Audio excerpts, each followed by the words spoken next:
Assalamualaikum warahmatullahi ta'ala wabarakatuh. Sampurasun. Kumaha damang baraya Sunda? Mugia sadayana aya dina kasehatan. Tah sanajan masih kene aya dina saat COVID-19, urang kudu heuy sumangetnya dina diajarna, digawena, jeung sajabana. Nepangkeun wae simkuring Ismi Nur Fitriani jeung rerencangan simkuring Ajijah Lailatul Badriah bade midangkeun dongeng adu judulna Sakadang Kuya jeung Sakadang Monyet Ngalanangka. Wilujeng nyakseni. Dongeng Sakadang Kuya jeung Sakadang Monyet Ngalanangka.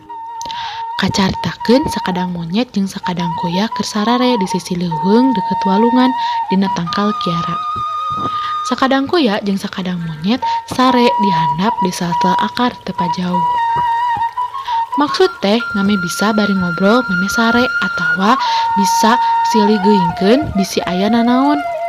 Duh gue duanana sare menitibra. Tengah peuting sakadang monyet nyaring, terus ngahudangkeun sakadang kuya. Sakadang kuya, sakadang kuya. Cek sakadang monyet. Naon sakadang monyet? Tembal sakadang kuya. Kuring, ngimpi manggihan tangkal nangka anu buana geus arasak. Dina mimpi teh katingali deh tempatna di mana? Cek monyet. Di mana? Cek sakadang kuya. Di tengah leuweung. Keun atuh isuk Mang Teang, ayeuna mah sare deui dapeting keneh. Tembal kuya ari geus kitu teh dugue sakadang monyet mah langsung sare meniduk sek. Ari sakadang kuya mah hulang-hulang keneh dah hese sare deui. Keur hulang-hulang kitu sakadang kuya ngadenge sakadang monyet ngalindur pokna teh. Isukan mah ku urang rek dihakan eta nangka teh ku sorangan. Keun we, da sakadang kuya mah teh bisa naik tangkal ieu. Ngadenge kitu sakadang kuya ngahuleng kapikiran caritaan sakadang monyet keur ngalindur. Kapikiran sok sieun bener, sanggeus sadalila mikiran akhirna manehna ngeuneng akal, terus dugue sare. Isuk-isuk sakadang monyet geus sudang tuluy ngageuingkeun sakadang kuya. Kuya, gerak hudang buru, uang teang nangka teh ya. Cek sakadang monyet bari ngoyak-ngoyak awakna ngameh hudang. Kala atuh tunduk keneh. Buru, kaburu ku batur gerak. Nya hayu atuh ari kitu mah. Cek sakadang kuya bari lulungu keneh.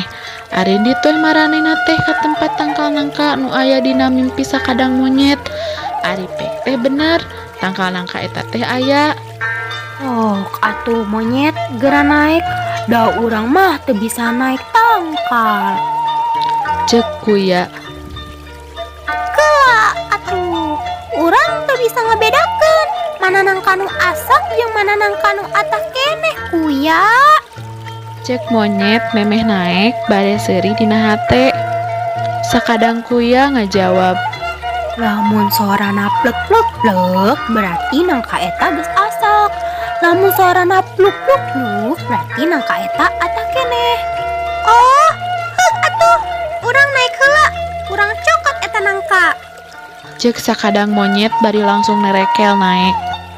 Bari gagalantungan neangan nangka, dina jero hatena manehna ngomong. Urang mah rek dibere nu atas we sakadang kuya mah. Keun we lamun protes, naha mere nu atah. Dititah naik tangkal we.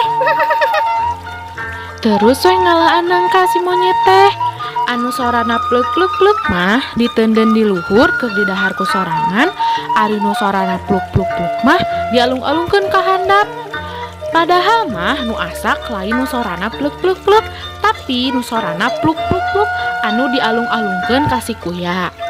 Nyapuguh we pas sakadang monyet ngadahar nangka teh lainna amis, malah narapal si getahna kana awak jeung kana biwir. Uya naha nanga urang mah tah heuningan.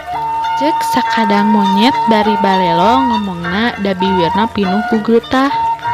Apaan mane nu ngalung-ngalungkeun ka handap mah?